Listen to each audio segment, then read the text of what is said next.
বেচন আৰু গাজৰৰ এই বৰফিটোৰ সোৱাদ যিসকলে খাইছে হয়তো তেওঁলোকে অনুমান কৰিব পাৰিছে আৰু যদি খোৱা নাই তেনেহ'লে বনাই খাই চাবচোন। এতিয়া যিহেতু গাজৰৰো ছিজন হয়, খাবলৈ বহুত বেছি সোৱাদ লগা হয়।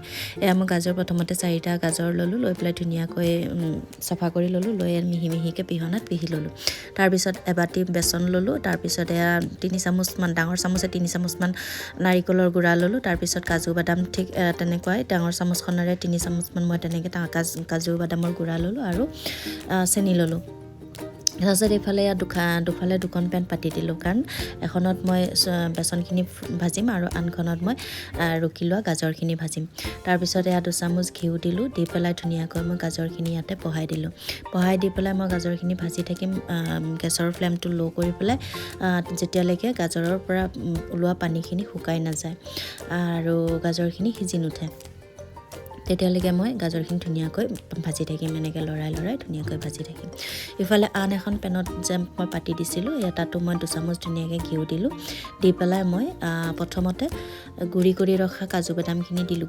কাজু বাদামখিনি মই একেবাৰে গুড়ি কৰি দিয়া নাই, অকণমান দেৰদেৰীয়া টাইপত ৰাখিছোঁ। তাৰপিছতে এই কাজু বাদামখিনি দিলোঁ, তাৰ লগতে আকৌ এই নাৰিকল যে ৰাখিছিলোঁ, নাৰিকলখিনিও দিলোঁ। দি পেলাই অকণমান জাষ্ট মানে ভাজি লৈ পেলাই এতিয়া মই ইয়াতে বেচনখিনি দি দিলোঁ। বেচনখিনি দি পেলাই মই বহুত বেছি নাভাজোঁ, জাষ্ট কালাৰটো চেঞ্জ হোৱালৈকে ভাজিম। এনেকৈ গোটা হৈ যাব দেই। এই গোটাবোৰ অকণমান ভাঙি দিবৰ কাৰণে চেষ্টা কৰিব। নাভাঙিলেও কোনো কথা নাই, যেতিয়া ইয়াত পিছত এনেও মানে হেৰি হৈ যাব, মিহি হৈ যাব, নাভাঙিলেও কোনো কথা নাই। মই দেখিছেনে, জাষ্ট কালাৰটো চেঞ্জ হোৱালৈকে মই অকণমান ভাজি ল'লোঁ। বহুত বেছি ৰঙচুৱাকৈও ভাজিব নালাগে। এইফালে মোৰ গাজৰখিনিও ভাজি হৈ গৈছে, প্ৰায় শুকাই গৈছে, দেখিছেনে ধুনীয়াকৈ পানীখিনি ধুনীয়াকৈ শুকাই গৈছে। এতিয়া মই ইয়াতে গাখীৰ দি দিম। গাখীৰৰ কোনো পৰিমাণ নাই, আপুনি নিজে আন্দাজ কৰিব, কাৰণ কিমান বনাব কি কথা সেইটো ধৰক আপুনি নিজে অনুমান কৰিব পাৰিব। সেইটো কাৰণে গাখীৰ যিমানখিনি লাগে সেই হিচাপত দিলেই হ'ল।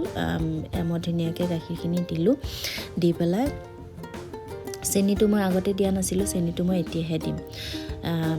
এতিয়া মই ধুনীয়াকৈ চেনি দিলোঁ। চেনিখিনি দি পেলাই মই চেনিখিনি গলালৈকে এইখিনি অকণমান ভাজি থাকিম। এতিয়া গলালৈকে ধুনীয়াকৈ মই এইখিনি লৰাই অকণমান ভাজি থাকিম। তাৰপিছত মই বেচনখিনি যে ভাজি ৰাখিছিলোঁ, সেইখিনি মই কি কৰিম জানেনে, একেলগে দি নিদিওঁ। এনেকৈ অলপকৈ দিম, আকৌ লৰাই থাকিম, অলপকৈ দিম, আকৌ লৰাই থাকিম।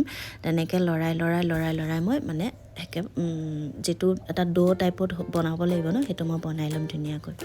দেখিছেনে, একেলগে দি দিলেও প্ৰব্লেম নাই, কিন্তু তাৰমানে কি হয়, এই বস্তুটো কেতিয়াবা অকণমান মিলি নাহে, তাৰমানে সেইটো কাৰণে এনেকৈ অকণ দি আকৌ লৰাই থাকোঁ, আকৌ দিম, আকৌ লৰাম, তেনেকৈ মানে কৰি শেষত এয়া এনেকুৱা পৰ্যায়লৈ আনিব লাগিব। আনি ইয়াৰ পিছত কিন্তু এটা কথা আকৌ দেই, মই বনালোঁ বৰফি আকাৰত। আপোনালোকে লাডু নিজৰ হিচাপত শ্বেপ দিব পাৰে, কোনো কথা নাই, মুঠতে যেনেকেই নহওক খাবলৈ বহুত বেছি সুস্বাদু হয়। মই বৰফি আকাৰতে বনালোঁ। তাৰপিছত এইখিনি হৈ গ'ল ধুনীয়াকৈ। এতিয়া মই কি কৰিম, কাঁহী এখনত উলিয়াই ল'ম, লৈ পেলাই এইখিনি বহল কৰি দিম, বহলাই পেলাই এনেকৈ ধুনীয়াকৈ বহল কৰি দিম। আপোনালোকে মই ক'লোঁ নহয়, লাডু বনালেও ধুনীয়াকৈ বনাব পাৰে, বহুত ধুনীয়া হয়। ধুনীয়া কাঁহীখনত মই বইল কৰি দিলোঁ। দি পেলাই মই ওপৰত এনেই ডিজাইনৰ কাৰণে, এইটো অপশ্যনেল হয়, দিলেও দিব পাৰে, নিদিলেও কোনো কথা নাই। মই আলমণ্ডছ আছিলে, আলমণ্ডছ এনেকৈ মিহি মিহিকৈ কাটি ওপৰৰ পৰা জাষ্ট হেৰি কৰি দিছোঁ, ছটিয়াই দিছোঁ, দেখিবলৈ অকণমান ধুনীয়া হ'বৰ কাৰণে আৰু। তাৰপিছত এতিয়া মই বৰফি শ্বেপ দি পেলাই ধুনীয়াকৈ কাটি দিলোঁ। এয়া হৈ গ'ল অলৰেডি গাজৰ বেচন বৰফি। খাবলৈ বহুত বেছি সুস্বাদু হয়।